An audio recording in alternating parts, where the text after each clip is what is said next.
por ponernos de acuerdo en la manera de nombrarnos. Durante mucho tiempo España, y con sobradas razones, prefería hablar de Hispanoamérica. Pero resulta que hablar de Hispanoamérica excluía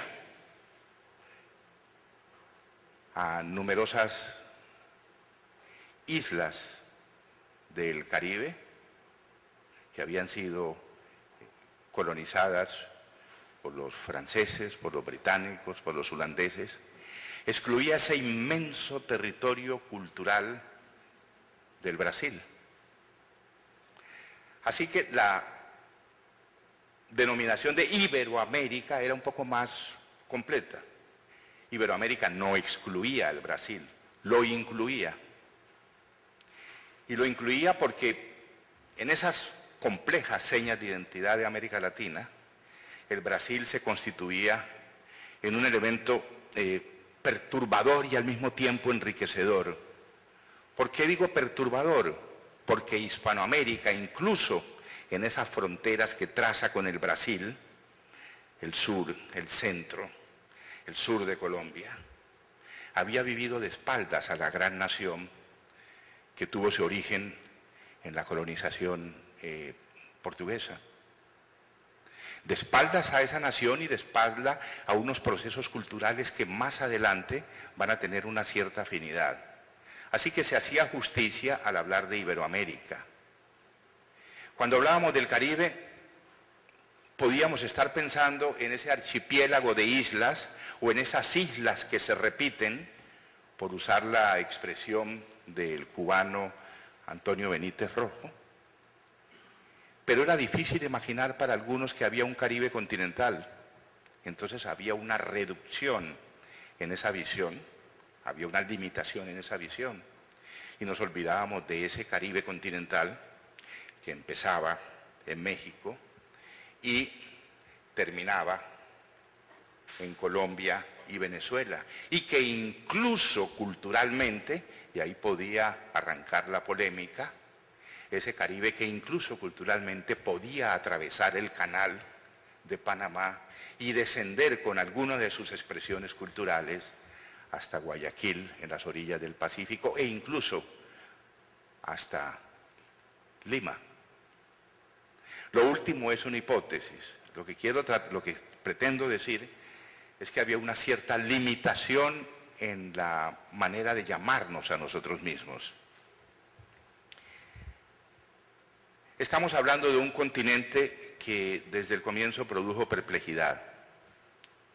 Produjo perplejidad en los primeros viajeros europeos, perplejidad en el encuentro de esas culturas, una dominante, otra dominada, perplejidad y estupor en la manera como se hizo esa conquista, esa gigantesca guerra de exterminio,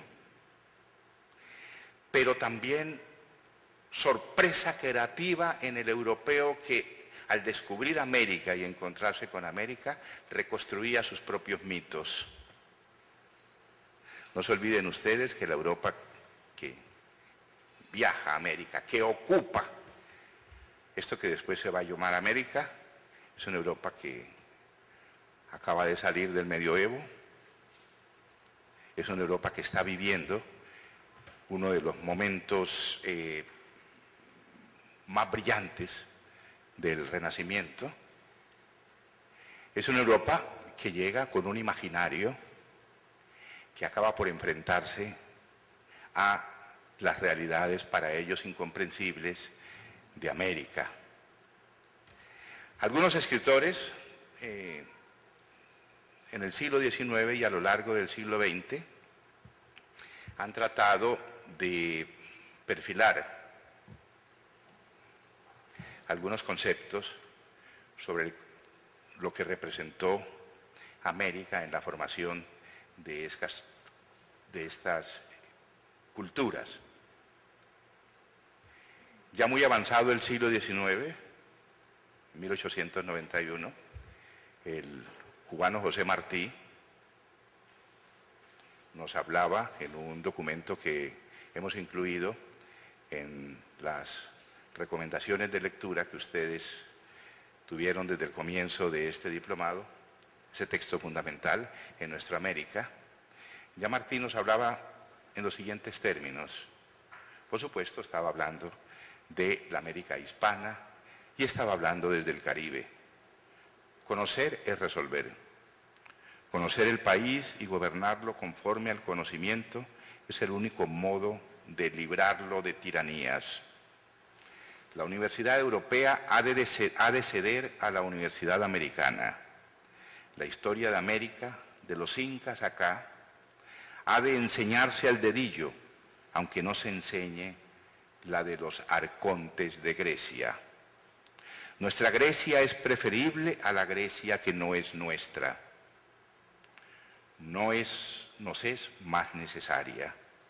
Los políticos nacionales han de reemplazar a los políticos exóticos. Injertarse en nuestras repúblicas en el mundo, pero el tronco ha de ser el de nuestras repúblicas.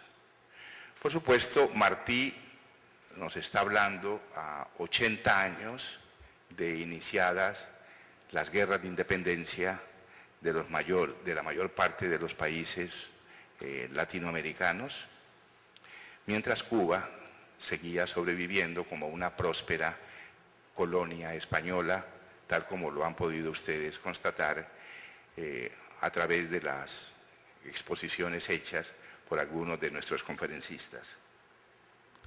Empezando el siglo XX, un gran mexicano, forjador de la Universidad de la Cultura Mexicana del siglo XX, punto de partida para grandes intelectuales que habrán de sucederle en la historia cultural de México.